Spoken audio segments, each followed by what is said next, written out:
Great, another charity case polluting our school, Tyler Brennan sneers, shoving 15-year-old Zara Washington hard against the flagpole. He grabs her physics textbook and hurls it into a muddy puddle. Go back to whatever ghetto spawned you. The book lands with a wet slap. Madison Chen aims her iPhone camera while Jake Morrison circles behind Zara like a predator. 30 students gather in the parking lot, some recording, others just staring. Zara doesn't flinch. Her dark eyes remain steady as Tyler smirks. Bet you can't even read that anyway. Madison live streams to her followers. Scholarship girl thinks she belongs at Preston Academy. Jake mimics exaggerated gestures, mocking Zara's natural hair while the crowd grows larger. But something glints on Zara's keychain, a small metal object catching the afternoon sun. Her posture shifts slightly, weight balanced on both feet. Have you ever watched someone get cornered and wondered if they had a secret weapon you couldn't see? The digital clock on Preston Academy's main building reads 3:47 p.m. School dismissal ended 7 minutes ago. Security guards patrol the front entrance for exactly 10 more minutes before their shift ends. Tyler steps closer, his designer sneakers squelching in the mud. My dad says people like you drag down property values just by breathing. His voice carries the entitled confidence of someone who's never faced real consequences. Madison holds her phone steady, live streaming to TikTok. The viewer count climbs, 127, 284, 558 people watching in real time. Her caption reads, Diversity hire drama at Preston Number Private School Problems. This is premium content, she whispers to her followers. Rich school meets hood rat. Jake circles behind Zara like a shark sensing blood. He pulls out his own phone, recording for Snapchat backup footage. Yo, check this out. Someone forgot to tell the scholarship girl about dress codes. Zara's outfit, dark jeans, white cotton sweater, simple gold studs, looks modest compared to their designer labels. But her posture remains eerily calm. She adjusts something on her keychain, and sunlight catches a small medallion. Next to it, a pristine business card peeks out. Her Apple Watch, Series 8, not a knockoff, shows 3:48 p.m. 8 minutes until the last bus leaves, Tyler announces, his voice carrying across the parking lot. More students drift over, drawn by the spectacle. Some film on their phones. Others whisper among themselves. She probably shoplifted that watch, Madison says loud enough for everyone to hear. Her live stream chat fills with laughing emojis and fire symbols. 672 viewers now. I heard she lives in Section 8 housing, Jake adds, his voice dripping with manufactured disgust. Probably comes to school smelling like government cheese. The crowd grows larger. 35 students now form a loose circle. A few look uncomfortable. Sarah Martinez shifts nervously, clutching her backpack straps. David Kim stares at his shoes, but most lean in, hungry for drama. Her application essay probably started with growing up in the projects, Tyler continues, playing to his audience. All these diversity hires have the same sob story. Zara finally speaks, her voice soft but clear. Are you finished? Her calm response seems to infuriate Tyler more. His face flushes red. Finished? I haven't even started, welfare queen. Madison zooms in with her camera. Guys, she thinks she can talk back. This is getting good. The viewer count hits 891. From a classroom window 30 feet away, Ms. Rodriguez watches the scene unfold. She reaches for her phone, then hesitates. Tyler's father donated the new computer lab. Madison's mother sits on the parent advisory board. Getting involved could complicate things. She sets her phone down and closes the blinds. My family built this community, Tyler says, his voice rising. We've been here for 4 generations. You're just temporary. He gestures dismissively at Zara. A social experiment that went wrong. Jake laughs, recording every word. Dude, you're savage. Facts aren't savage, Tyler replies. They're just facts. Some people belong here, others don't. The security camera mounted on the flagpole captures everything from 20 feet away. Its red recording light blinks steadily, though none of the students notice. Zara's breathing remains controlled, deep, and rhythmic. Her weight distributes evenly across both feet. She touches that keychain medallion again. This time, several students in the crowd notice the deliberate gesture. 6 minutes left, announces someone from the crowd. The buses idle in the distance, diesel engines rumbling. Madison's livestream chat explodes with comments.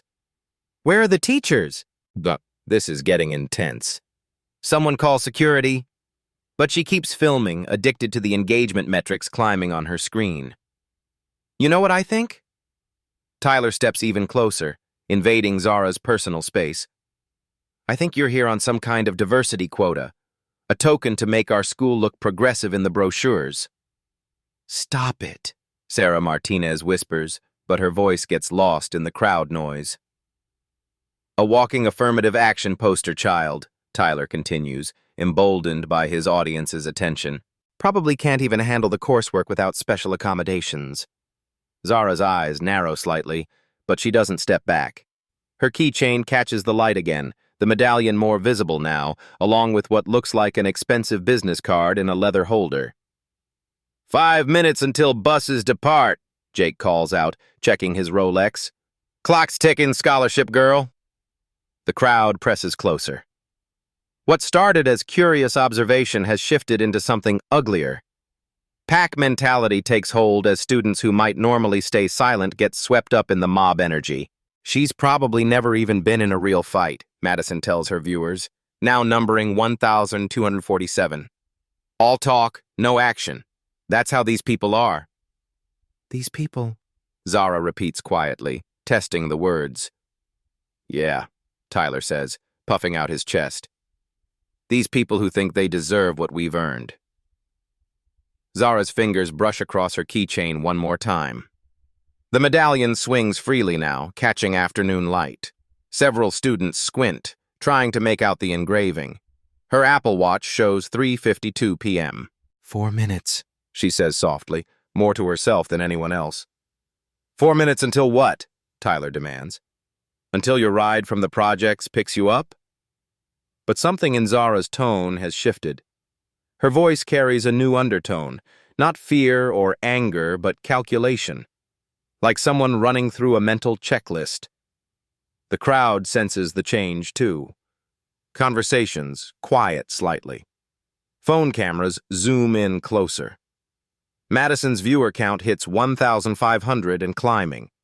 The red light on the security camera continues blinking. Vice Principal Henderson appears at the edge of the crowd, his tie slightly loosened from the day's stress. Several students part to let him through, expecting adult intervention. But as he surveys the scene, Tyler Brennan front and center, Madison Chen's family name on the donor wall, Jake Morrison's mother chairing the school board, his expression shifts. What's the commotion here? Henderson asks, his tone already suggesting he's chosen a side. Just having a conversation, Mr. Henderson, Tyler replies smoothly. About school culture and belonging. Henderson's eyes land on Zara, still pressed against the flagpole.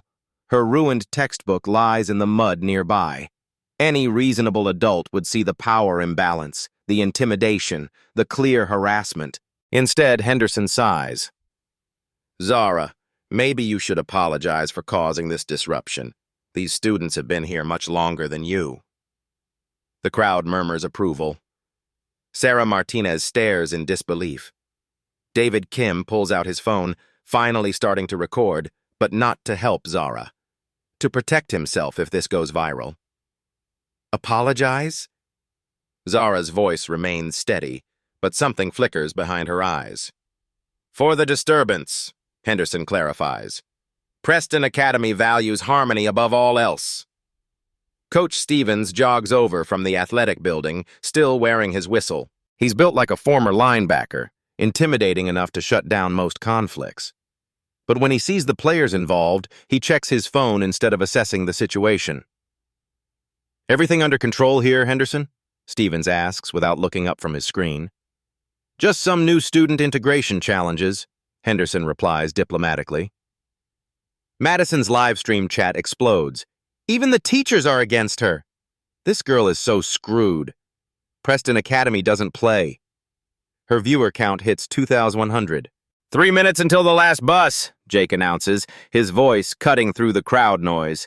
Time's running out, scholarship girl. The circle of students tightens. What began as 35 curious onlookers has swelled to nearly 60. Word spreads through group chats and social media. More students abandon their after-school activities to witness the spectacle. My father's law firm represents this district, Madison says, loud enough for her live stream to catch every word. Brennan, Henderson, and Associates. We handle all the school's legal affairs. Tyler grins. My family donated $50,000 just this year. The new chemistry lab? That's us. The upgraded cafeteria equipment? Also us. My mom's on the school board, Jake adds. She helped hire half these teachers. The power structure crystallizes before everyone's eyes. These aren't just students. They're the children of Preston Academy's most influential families. Their words carry weight beyond their years. Henderson nods approvingly. These families have built this institution. We're grateful for their continued investment. Zara's fingers find her keychain again. The medallion swings freely now, but the crowd is too focused on the social dynamics to pay attention to small details. Her Apple Watch shows 3:54 p.m. 2 minutes, she whispers. 2 minutes until what? Tyler steps closer, emboldened by adult approval. Until you admit you don't belong here? She doesn't, Madison agrees, adjusting her phone angle for better lighting. This isn't her world. Look at her. The crowd studies Zara's appearance with cruel scrutiny. Her jeans, while clean, show slight wear at the knees. Her sweater, though well-fitted, lacks designer labels. Her shoes are practical, not trendy. Walmart clearance rack, someone calls out from the back. Goodwill special, another voice adds. Laughter ripples through the crowd. Even some students who felt uncomfortable earlier join in, swept up by peer pressure and mob mentality. Her hair isn't even styled properly, Madison continues for her audience. No edges laid, no baby hairs done. She probably can't afford a real salon. Jake zooms in with his camera. Look at those nails. No manicure, no acrylics. Definitely broke. The attacks shift from academic belonging to economic status to personal appearance. Each comment draws more laughter, more agreement, more validation from the crowd. Coach Stevens finally looks up from his phone. Maybe we should wrap this up. Buses leave soon. But instead of dispersing the crowd, his words create urgency. Students press closer, sensing the confrontation's climax approaching. 1 more minute, Tyler announces. Last chance to apologize and leave with some dignity intact. The crowd chants, apologize, apologize, apologize. Madison's viewer count hits 3,400. Comments flood in from strangers across the internet, most encouraging the harassment. A few voice concern, but they're drowned out by the mob's energy. Zara's breathing remains deep and controlled. Her posture hasn't changed, weight evenly distributed, balance maintained, but now her stance seems less defensive and more prepared. 30 seconds, Jake calls out, checking his expensive watch. The security camera continues recording, its red light blinking steadily. Ms. Rodriguez has reopened her blinds but remains inside, paralyzed by the politics of intervention. Henderson checks his own watch. Perhaps it's time to... No, Zara says quietly. The single word cuts through the crowd noise like a blade. Everyone freezes, surprised by her sudden assertiveness. Excuse me? Henderson's eyebrows raise. I said no. Zara's voice gains strength without rising in volume. I won't apologize for existing. I won't apologize for being here. And I won't apologize for making you uncomfortable with my presence. Tyler's face flushes darker. You little... Careful, Zara interrupts, her tone shifting to something colder. Choose your next words very carefully. Something in her voice makes Tyler hesitate. For the first time since this began, uncertainty flickers across his features. Madison senses the shift, too. "Guys, I think she's threatening us," she tells her live stream. "This is getting crazy." The crowd's energy changes. What felt like certain victory moments ago now carries an undercurrent of tension.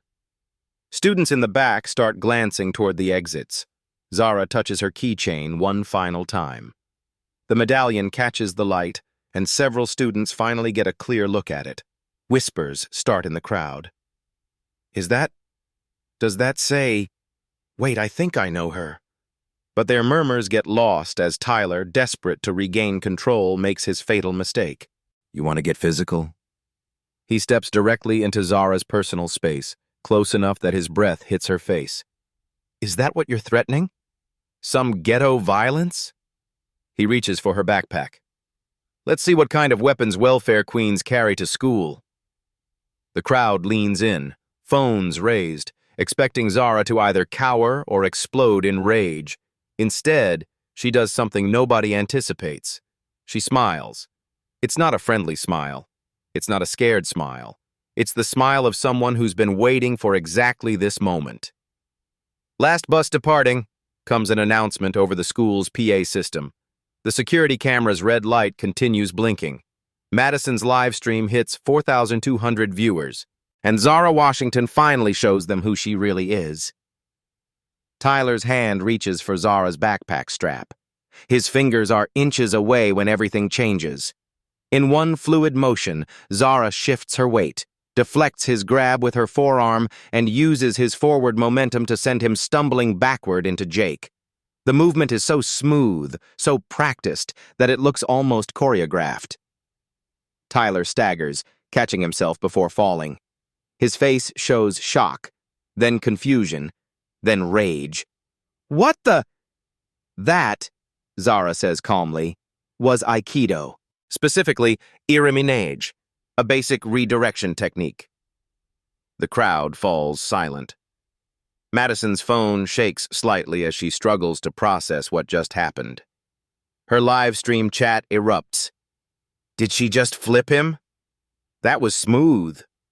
"Wait, what?" Jake helps Tyler steady himself, both boys staring at Zara with new wariness. The casual dismissal in their eyes has been replaced by something closer to respect or fear. "You practice martial arts?" Henderson asks, his administrative mind already calculating liability concerns. Zara reaches into her pocket and pulls out her keychain. The medallion that's been catching sunlight all afternoon finally becomes visible to everyone. It's black metal with gold lettering. Maryland State Karate Championship, first place, 2023. But there's another medal beside it, and another. The chain holds 5 separate awards, each one more impressive than the last. "Third-degree black belt in karate," Zara says, her voice carrying across the silent parking lot. "Second-degree black belt in Aikido, first degree in Taekwondo." She holds up the business card that's been peeking from her keychain holder. The letterhead reads, "Washington Family Martial Arts Academy, Est 1987, 7 locations across Maryland." The crowd shifts nervously. Students who were recording moments ago lower their phones. The power dynamic hasn't just shifted, it's completely reversed. "I've been training since I was 6 years old," Zara continues. 12 hours a week, every week, for 9 years. Madison's live stream viewer count has jumped to 6,800. Comments flood in faster than she can read them. "She's a black belt. Those medals are real. Holy shit, this girl could kill them." But Zara isn't finished. She pulls out her phone and opens an app. The screen shows a professional athlete profile. Zara Washington, age 15, Maryland Junior Olympics team member, 2024 East Coast Karate Champion, USA Junior National Team Training Squad. Photos fill the screen. Zara in competition gear, holding trophies, standing next to Olympic medalists, training with professional fighters. "I compete nationally," she says simply. "Last month I placed 3rd at Junior Nationals in Colorado. Next month I'm representing Maryland at the USA Karate Youth League Championships." Tyler's face has gone pale. The boy who minutes ago felt invincible now realizes he nearly assaulted a trained fighter who could have hospitalized him without breaking a sweat. Jake backs away slowly, his Snapchat recording forgotten. Dude, she could have seriously hurt us. I could have, Zara agrees. I chose not to. The question is, will you make me reconsider that choice? Her tone remains calm, but the threat underneath is crystal clear. She's not some helpless victim. She's a weapon that's been holding back. Coach Stevens suddenly perks up, recognizing opportunity. Washington? Wait, are you related to Master James Washington? He's my father, Zara replies. Stevens' expression changes completely. Your dad trained half the MMA fighters in Baltimore. His dojo produced 3 Olympic team members. 5 Olympic team members, Zara corrects. And we have 7 locations now, not just the original Baltimore facility. The crowd murmurs as this information sinks in. This isn't just some girl who took a few karate classes. This is martial arts royalty. Madison's live stream chat has become chaos. Her dad is famous. Look up Washington martial arts. These kids are so screwed. She's been playing with them. But Henderson, sensing the legal implications, tries to regain control. Now, Zara, there's no need for threats of violence. I haven't threatened anyone, Zara interrupts. I demonstrated basic self-defense when someone tried to grab me without permission. That's perfectly legal. She turns to Tyler, who's still staring at her medals. You reached for my property? I protected it. Standard defensive protocol. Her voice carries the confidence of someone who knows exactly what she's legally entitled to do. This isn't emotional reaction, it's tactical precision. My training includes de-escalation techniques, she continues, conflict resolution, situational awareness. I've been assessing this entire encounter from a strategic perspective since it began. Madison realizes her live stream has become a liability. Guys, maybe we should keep recording, Zara says firmly. I want all of this documented. She looks directly into Madison's camera. My name is Zara Washington. I'm a Maryland state champion, junior Olympic team member, and third-generation martial artist. For the past 15 minutes, I've been subjected to racial harassment, physical intimidation, and threats by students at Preston Academy. The crowd realizes they're no longer watching a victim get bullied. They're witnessing someone build a case. Every comment about my race, my economic status, my supposed inferiority, it's all been recorded. Multiple angles, multiple platforms, with timestamps and metadata. She gestures to the security camera above, plus official school surveillance footage. Henderson's face goes ashen as he understands the implications. This isn't just a schoolyard conflict anymore. This is potential litigation.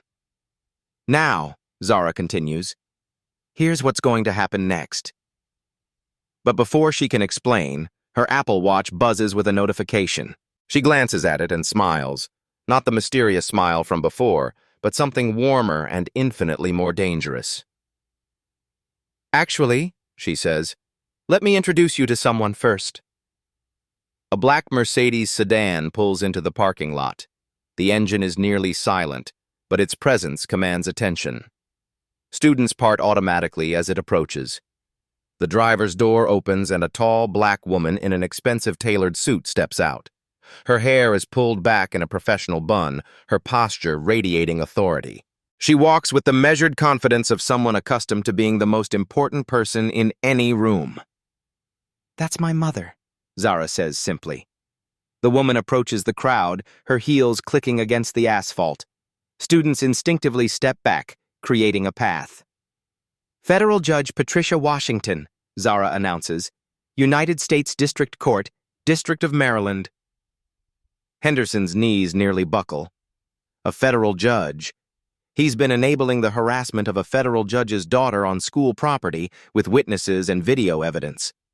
Judge Washington surveys the scene with practiced eyes. She takes in the crowd, the phones, the muddied textbook, her daughter's calm demeanor, and the obvious fear on the administrators' faces. Zara, she says, her voice carrying judicial authority, Are you injured? No, ma'am. I employed defensive techniques only. Good. Judge Washington turns to Henderson. Vice Principal Henderson, I presume? I believe we need to discuss federal civil rights statutes, specifically how they apply to educational institutions receiving public funding. Henderson opens his mouth, but no words come out. Madison's live stream has hit 12,000 viewers. The comments are a blur of excitement and disbelief. Her mom is a judge! This is insane! Those kids are so dead! Federal court judge! This is the best stream ever! But Judge Washington isn't finished. I should also mention, she says, reaching into her briefcase, that I've been monitoring this situation remotely. She holds up a tablet showing multiple camera angles, not just Madison's live stream, but feeds from school security cameras and what appears to be body cam footage. My daughter's safety is paramount, Judge Washington explains. When she transferred to Preston Academy, we implemented certain precautions. Zara touches a nearly invisible device clipped to her sweater collar. Audio-visual recording system, streaming directly to our family's legal team since this incident began. The crowd realizes they haven't just been watching a confrontation. They've been participating in the creation of federal evidence. Tyler finds his voice. We didn't know. Ignorance of the law is not a defense, Judge Washington states, particularly regarding civil rights violations, which carry both criminal and civil penalties. She turns to Henderson. I assume you'll want to contact your superintendent immediately, and your legal counsel. This situation has moved beyond administrative discipline. Henderson nods frantically, pulling out his phone with shaking hands. But Zara holds up her hand. Actually, there's one more thing you should all know. Her smile returns, and this time it's genuinely amused. We own this school. Judge Washington nods approvingly. Washington Holdings, LLC. We acquired controlling interest in Preston Academy's parent corporation last year, 51% ownership. The silence that follows is deafening. My husband, Zara's father, handles our real estate investments, the judge continues. This school, the surrounding commercial properties, approximately 60% of the local retail establishments. She pulls out her phone and shows a corporate document. We also hold the mortgage on the district's administrative building and 3 of its satellite campuses. Tyler stares in disbelief. His family's donations, which seemed so impressive moments ago, now appear insignificant compared to actual ownership. The scholarship Zara received. Judge Washington's tone becomes almost conversational. She qualified academically, of course. Perfect SAT scores, advanced placement credits, science fair victories. But technically, she's attending a school her family owns. Madison's live stream chat explodes. They own the school! Plot twist of the century. Rich girl pretending to be poor. This is better than Netflix. But Zara shakes her head. We didn't hide our wealth to deceive anyone. We kept it private because I wanted to be judged on my merit, not my family's money. She looks around the crowd. I've been taking the bus by choice, wearing modest clothes by choice, keeping quiet about our success by choice. The irony, Judge Washington adds, is that you've been attacking my daughter for supposedly not belonging somewhere she literally owns. Henderson finds his voice. Mrs. Washington, Your Honor, Judge Washington, I had no idea. No, you didn't, the judge replies coldly. But you also didn't investigate before taking sides. You made assumptions based on appearance and prejudice. She turns to Tyler, Madison, and Jake. Your family's legal representation? The law firm Madison mentioned? Brennan, Henderson, and Associates? Madison nods weakly. They're our subsidiary. We acquired them 18 months ago. Your parents' legal counsel ultimately answers to us. The revelation hits like a physical blow. Everything they thought gave them power, family money, legal connections, political influence, has been an illusion. Coach Stevens, who's been silent throughout the revelations, finally speaks. The Washington Martial Arts Academy that sponsors our athletics program? That's us too, Zara confirms, The summer training camps, the equipment donations, the scholarship fund for student athletes. My family's foundation. The coach realizes he's been complicit in harassing the daughter of their most important benefactor. Which brings us to the present situation, Judge Washington says, her tone shifting to judicial formality. We have documented evidence of racial harassment, discrimination, assault, defamation, and civil rights violations. She looks at each adult present, perpetrated by students under your supervision, with your implicit approval, on property my family owns. Henderson's phone buzzes constantly as news of the situation spreads through administrative channels. However, Zara says, stepping forward, I believe in restorative rather than punitive justice. She addresses Tyler directly. You attacked me based on assumptions about my race, my economic status, and my intelligence. All of those assumptions were wrong. Tyler nods miserably. You tried to physically assault me, not knowing I could defend myself. That was also a mistake. I'm sorry, Tyler whispers. Sorry isn't enough, Zara replies, but it's a start. Madison's viewer count has reached 18,000. The live stream has gone viral, with clips already being shared across multiple platforms. Here's what's going to happen, Zara announces to the crowd and the cameras. This incident will be investigated thoroughly, policies will change, training will be implemented, and accountability will be enforced. She looks directly into Madison's camera one final time. And next time someone assumes they know who I am based on my appearance, maybe they'll remember this moment. Judge Washington checks her watch. I believe we have a meeting with the superintendent in 30 minutes. As mother and daughter walk toward the Mercedes, the crowd parts like water. Some students are crying. Others stand in shocked silence. A few are already deleting social media posts. But Zara turns back one final time. Oh, and Tyler? My father's dojo offers free self-defense classes for bullying victims. You should consider attending. She pauses. As a student, not an instructor. The Mercedes drives away, leaving behind a crowd that will never look at assumptions the same way again. The school superintendent's office buzzes with nervous energy 28 minutes later. Dr. Margaret Foster sits behind her mahogany desk, flanked by 3 district lawyers who arrived with remarkable speed. Across from them, Judge Patricia Washington reviews documents on her tablet while Zara sits calmly beside her. Henderson paces near the window, his shirt damp with perspiration. Coach Stevens stands rigid by the door, looking like he'd rather be anywhere else. Let's discuss the numbers, Judge Washington says, opening a leather portfolio. Preston Academy's annual operating budget, $47.3 million. Of that, Washington Holdings provides $18.2 million through property leases, equipment contracts, and our foundation's educational grants. Doctor, Foster's pen trembles slightly as she takes notes. That's 38.5% of your total funding, the judge continues.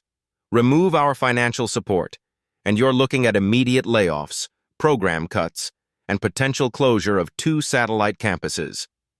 She slides a document across the desk. This is our current contract with the district. Note Clause 17, termination for breach of anti-discrimination policies. One of the district lawyers examines the contract, his face growing pale. This clause allows immediate withdrawal of all funding if discriminatory practices are documented. Which they have been, Judge Washington confirms. 47 minutes of high-definition video evidence, multiple witness accounts, and live-streamed documentation watched by over 25,000 viewers. Zara speaks for the first time since entering the office. The live stream went viral during our drive here. Current views exceed 50,000 across all platforms. Hashtag Preston Academy. Bullying is trending on TikTok and Twitter, Dr. Foster's phone buzzes constantly with notifications. Local news stations are already calling. The district's public relations nightmare has only just begun. However, Judge Washington continues, we believe in constructive solutions rather than destructive ones. She opens another file. Washington Family Foundation employs 847 people across our various enterprises. Our dojo chain, real estate holdings, legal subsidiaries, and charitable programs support thousands of families in this community. The implications hang heavy in the air. Pulling funding doesn't just hurt the school, it impacts the entire local economy. We're prepared to increase our investment, the judge says, but only under specific conditions. Henderson stops pacing. Dr. Foster leans forward. This isn't the lawsuit they feared, it's a negotiation. First, immediate implementation of a zero-tolerance discrimination policy, Judge Washington states. Not just racial discrimination, all forms of bias, harassment, and intimidation. We can draft that immediately, Dr. Foster agrees. Second, mandatory bias training for all staff, administered quarterly by certified professionals. Our foundation will fund the program. One of the lawyers scribbles notes furiously. Third, establishment of a student equity council with real authority to investigate complaints and recommend disciplinary action. Zara adds, I'll serve as founding president, but the council must include diverse voices from all economic and ethnic backgrounds. Fourth, anonymous reporting system accessible via mobile app, with direct reporting to an external monitoring firm. Judge Washington's tone becomes sharper. Not internal administration that can be influenced by donor politics or family connections. Dr. Foster nods rapidly. That makes sense. Complete independence. Fifth, federal oversight for 12 months with quarterly compliance reviews. She slides another document forward. The Department of Education's Office for Civil Rights has already been contacted. They're prepared to open a formal investigation. Henderson's face goes white. Federal investigation means media attention, potential funding cuts, and career-ending scrutiny. Unless, the judge continues, we can demonstrate proactive reform that makes investigation unnecessary. The carrot-and-stick approach is clear. Cooperate voluntarily or face federal intervention. Now for individual accountability, Judge Washington says, turning to Henderson and Stevens. Mr. Henderson, your response to this incident was to blame the victim and protect the perpetrators. That's either incompetence or complicity. Henderson opens his mouth to defend himself, but the judge continues. Our recommendation: demotion to assistant vice principal, salary reduction of 20%, mandatory bias training, and 6-month probationary period. It's harsh, but not career-ending. Henderson nods reluctantly. Coach Stevens, your negligence was less egregious but still unacceptable. Mandatory training, formal reprimand, and reassignment from any disciplinary duties. Stevens accepts silently. As for the students involved, Zara takes over, restorative justice is more effective than punishment. She pulls out her own tablet.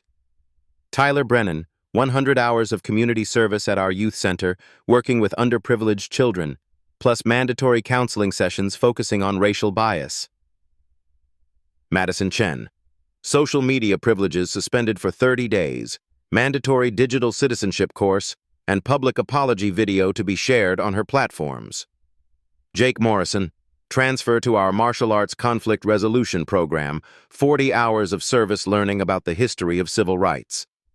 The punishments are creative, educational, and directly related to their offenses. Furthermore, Judge Washington adds, any family attempting to circumvent these consequences through political influence or legal challenges will face immediate withdrawal of all Washington Holdings business relationships.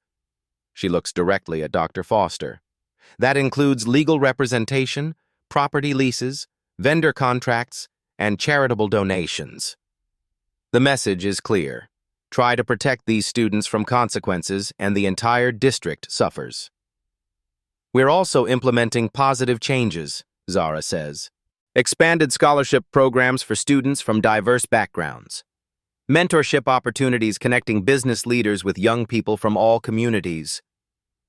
Cultural competency curriculum integrated into all grade levels, Judge Washington adds.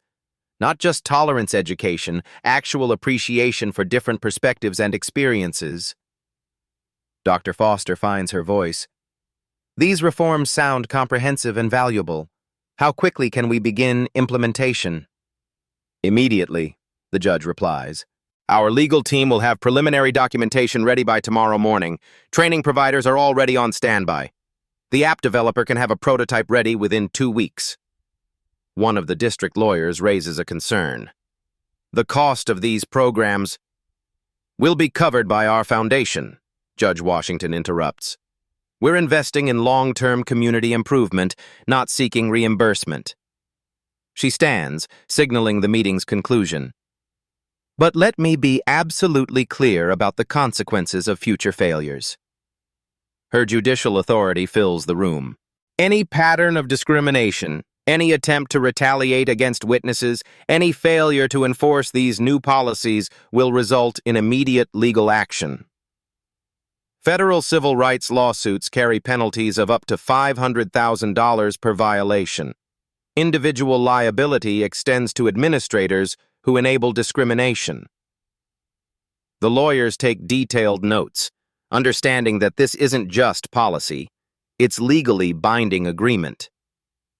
Personal lawsuits against the students' families remain an option if compliance isn't maintained, she continues.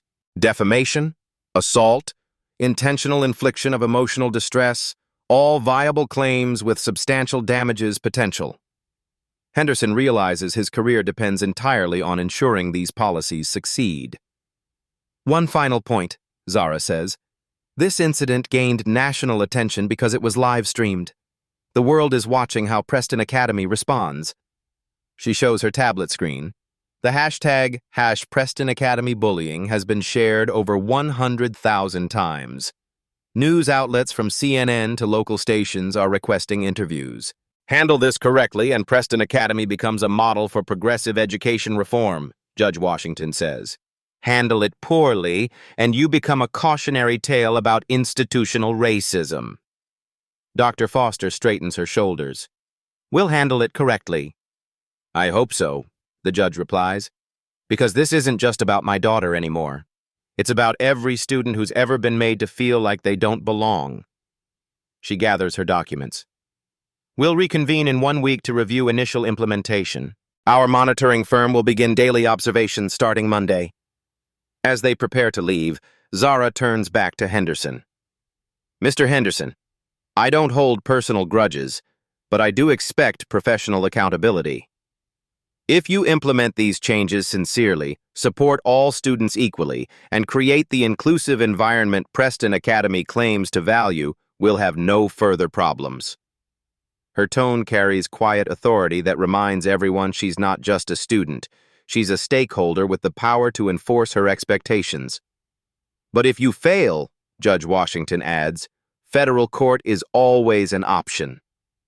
They walk toward the door, leaving behind administrators who understand their school will never be the same. The age of unchecked privilege at Preston Academy has officially ended. 30 days after the incident, Preston Academy looks different. Not physically. The same brick buildings stand in the same configuration, but the atmosphere has shifted fundamentally. A new mobile app icon appears on every student's phone.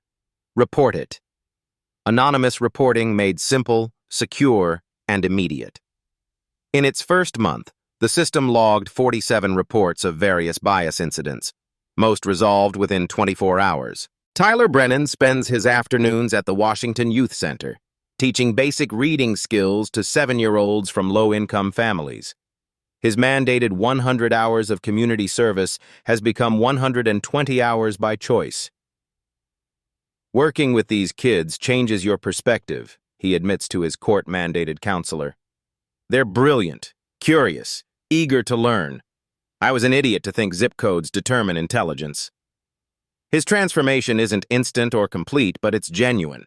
Progress measured in small moments, defending a younger student from casual racism, questioning his own assumptions before speaking. Madison Chen's required apology video garnered 2 million views across platforms. More importantly, her follow-up content focuses on digital responsibility and the real-world consequences of viral harassment. I thought getting views meant success, she tells the digital citizenship class she now helps teach. But destroying someone's day for content isn't entertainment, it's cruelty. Her social media following initially dropped when she stopped posting sensational content.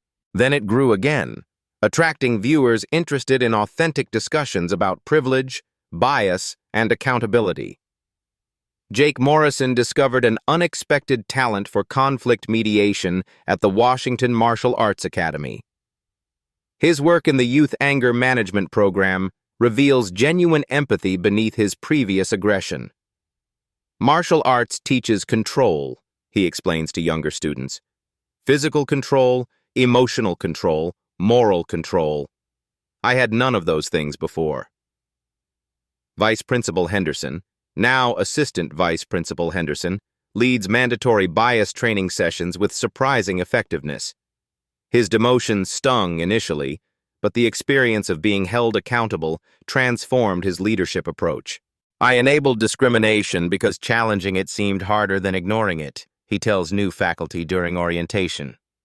That's the cowardice of complicity disguised as conflict avoidance. The federal monitoring period yields impressive data. Reported discrimination incidents drop 73%. Student satisfaction surveys show 45% improvement in feelings of belonging and safety. Parent confidence in school leadership increases 38%. More tellingly, applications from diverse students increase 67%. Preston Academy, once seen as an exclusive enclave for privileged families, becomes known for inclusive excellence. The academics haven't changed, explains Dr. Foster during a regional education conference. The standards remain rigorous, but when students feel safe and valued, they achieve more. The Equity Council, chaired by Zara, handles complex cases with mature judgment. Their recommendations, implemented in every instance, focus on education over punishment, understanding over exclusion. Punishment stops behavior temporarily, Zara tells council members during training. Education changes thinking permanently. The council's most significant decision involves a similar incident 3 months later, white students harassing a Latina scholarship recipient. But this time, bystanders intervene immediately. Students document the harassment and report it through proper channels. Administration responds within hours rather than enabling the behavior. The system worked, notes the federal monitor in her quarterly report. Not just the policies, but the culture shift that makes students willing to stand up for each other. Real stories emerge from the transformed environment. Sarah Martinez, who watched Zara's harassment in paralyzed silence, now leads a peer support group for students facing discrimination. David Kim develops an anti-bullying presentation used throughout the district. Witnessing injustice and doing nothing makes you complicit, Sarah tells younger students. Courage isn't feeling unafraid, it's acting despite fear. The Washington Family Foundation's investment in reform spreads beyond Preston Academy. Their model gets adopted by 12 other private schools across Maryland. State education officials study their approach for potential public school implementation. Academic achievement rises alongside social progress. Without the distraction of constant bias incidents, teachers focus on education rather than discipline. Students engage more deeply when they're not worried about social survival. Standardized test scores improve across all demographic groups. College admission rates increase. More significantly, graduate surveys show increased confidence, leadership skills, and commitment to social justice among alumni. When you create an environment where everyone can succeed, Judge Washington observes during a school board presentation, everyone does succeed. The viral video that started everything, Madison's live stream of harassment, now serves as training material for bias intervention programs. Viewed over 5 million times, it demonstrates both the persistence of discrimination and the possibility of meaningful accountability. That video could have destroyed lives, Zara reflects during a keynote speech at the National Education Association conference. Instead, it created opportunities for growth, learning, and systemic change. Preston Academy's transformation becomes a case study in how institutions can evolve when leadership chooses courage over comfort, justice over reputation, and long-term growth over short-term stability. But the most important change is immeasurable. Students arrive each morning knowing they belong, regardless of their background, appearance, or family circumstances. That's the true measure of institutional success. Not test scores or college admissions, but the simple confidence that every student matters equally. 2 years later, Zara Washington stands at the same flagpole where everything began. But now she wears a different expression, not defensive wariness, but confident belonging. In her hands, she holds the Preston Academy Student Body President plaque. The school's transformation became legendary. Education journals feature Preston Academy as the gold standard for bias intervention. The Washington Protocol, strategic documentation, measured response, systemic reform over individual punishment, gets taught in leadership programs nationwide. Zara's approach that October afternoon created ripple effects far beyond one school. Her story became part of curricula in conflict resolution, civil rights history, and youth leadership programs. Universities study her family's strategic use of economic leverage for social justice. Violence would have felt satisfying in the moment, Zara tells audiences during speaking engagements. But strategic thinking created lasting change. Physical power ends when you walk away. Systemic power transforms communities permanently.